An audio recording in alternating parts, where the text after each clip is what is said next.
Isang nakakagulat na balita mga kaibigan dahil tila nakakarma ang isang vlogger at journalist na inakusahan ang administrasyon ni Pangulong Bongbong Marcos Jr. sa hindi maarok na paratang. Ang Marcos administration ay heaven sent yan sa CPP, NPA, NDF. At ngayon ay pinagbabayaran niya ito. At hindi lamang ito, ano ang ginawa niya kay Atom Arroyo, gayon din sa kanyang ina. Carol Arroyo, ikaw na Atom Arroyo kasi gusto mo magpabida ngayong araw na ito. Kaya mo bang ibalita? Yung balita na binalita ni Marian Centino at ng SMNI? Yeah.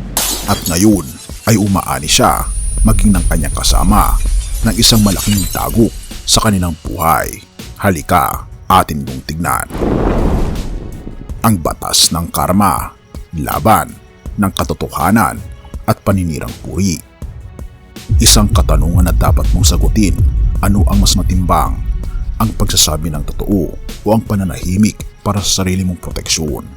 Pero teka, bago mo sagutin iyan, hayaan mong dalhin kita sa isang kwento ng paninirang puri, hustisya at isang makapangyarihang karma na tila bumalik sa naghasik ng kaguluhan. May mga pangalan, paratang at kontrobersya, pero ang pinakaimportanteng bahagi nito, ang epekto nito sa ating lahat.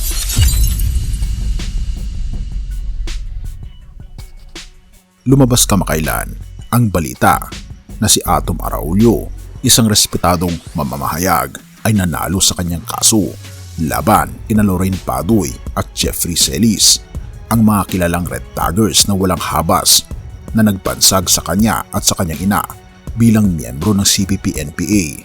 Pero hindi ito simpleng kwento ng paninirang puri.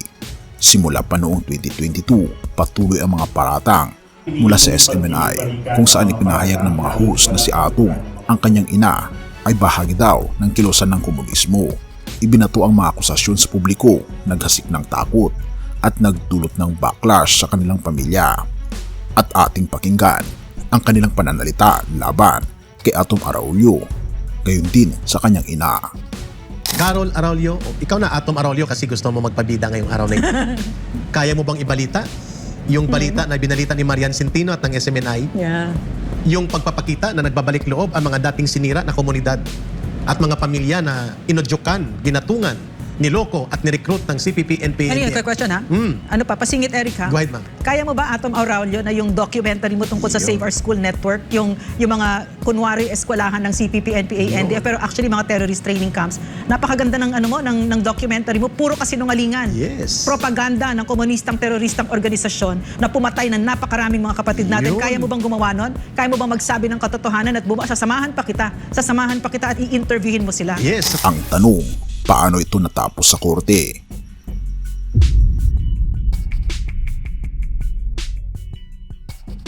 Ang paratang ay hindi biro. Ang red tagging ay hindi lamang simpleng opinyon.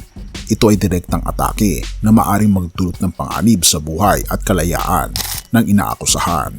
Kaya't sinagot ito ni Atom sa legal na paraan. Sa kabila ng panganib at pressure, pinili niyang lumaban sa korte. At noong Disyembre 13, 2024, bumaliktad ang sitwasyon. Si Baduy at Celis ay tila gumuho ang kanilang mundo. Ang korte sa ilalim ng Supreme Court ruling ay nagbigay linaw. Ang red tagging ay inherently malicious at ang tulad ni Baduy at Celis ay kailangang managot. Ngunit hindi lang ito panalo para kay Atom. Ito ay isang game changer para sa lahat ng biktima ng red tagging.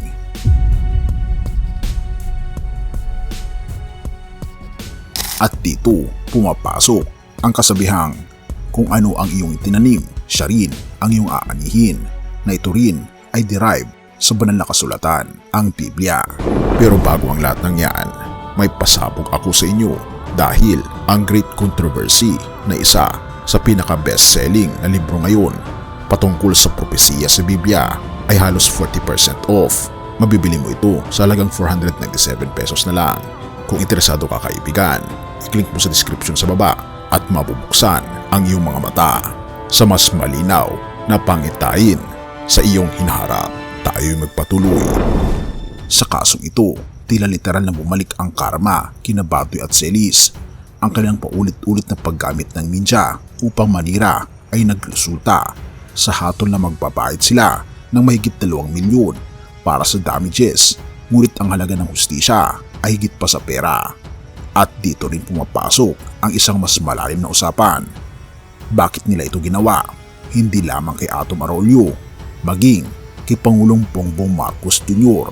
Sabi kasi ni Baduy, si Pangulong Marcos Jr. daw ay heaven sent para sa CPP-NPA dahil sa kanyang mga aksyon.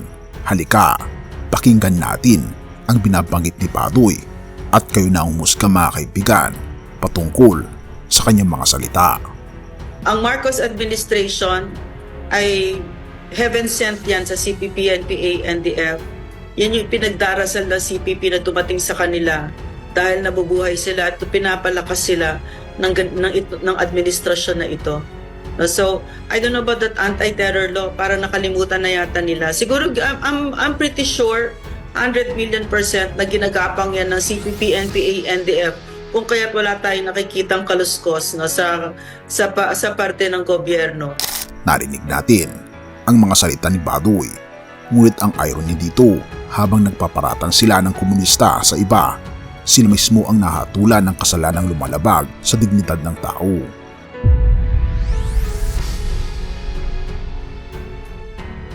Tila sinasabi ng korte na ang red tagging ay hindi lamang maling gawain, kundi direktang pag-atake sa karapatang pantao.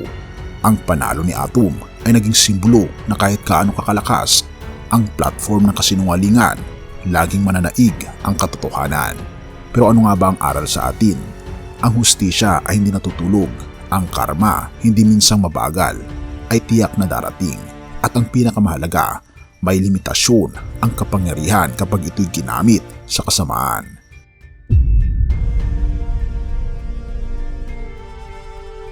Sa dulo ng usaping ito ay hindi lamang ito laban ni Atom Arroyo, laban kina Baduy at Celis. Ito ay laban ng bawat Pilipino para sa kalayaan, sa paninirang puri, para sa katotohanan at para sa karapatang pantao.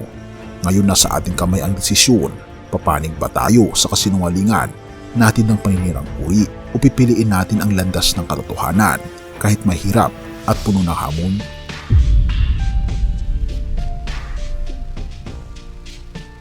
Huwag kang magkamali.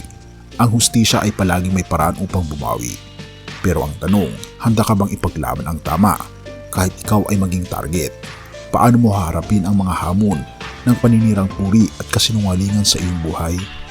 Ang karma ay hindi nakakalimot at ang katotohanan ay hindi kailanman natatalo. Galatia 6:7. Huwag kayong palinlang. Ang Diyos ay hindi maaring dayain sapagkat anumang inihahasik ng tao ay siya rin niyang aanihin. Ang kasong panalo ni Atom Arroyo laban sa paninirang puri ay paalala sa atin na ang bawat kilos natin, mabuti man o masama, ay may kaakibat na resulta.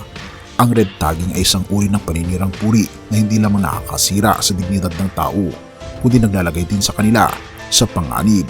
Ngunit ang Diyos ay makatarungan. Ang mga maling gawain, gaano man ito kagaling maitago, ay haharap sa hustisya sa tamang panahon. Ang tagumpay na ito ay patunay na ang kasinungalingan ay hindi kailanman mananaig sa harap ng katotohanan. Sa ating sariling buhay mga kaibigan, naway matutunan natin ang halaga ng pagsasalita ng tama at pag-iiwa sa paninirang puri. Dahil sa uli, kung ano ang iyong itinanim, ay iyon din ang iyong aanihin. Purihin ang ating Panginoong Diyos at tayo manalangin. Ama naming Diyos na makapangyarihan sa lahat, lumalapit po kami sa iyo ng may pagpapakumbaba at pag-asa. Pinupuri ka namin sapagkat ikaw ang Diyos ng hustisya at katotohanan. Salamat po sa tagumpay ng katotohanan sa kaso ni Atom Arroyo. Naway magsilbing paalala ito sa amin na ang kasamaan ay hindi kailanman magtatagumpay sa iyong mga plano.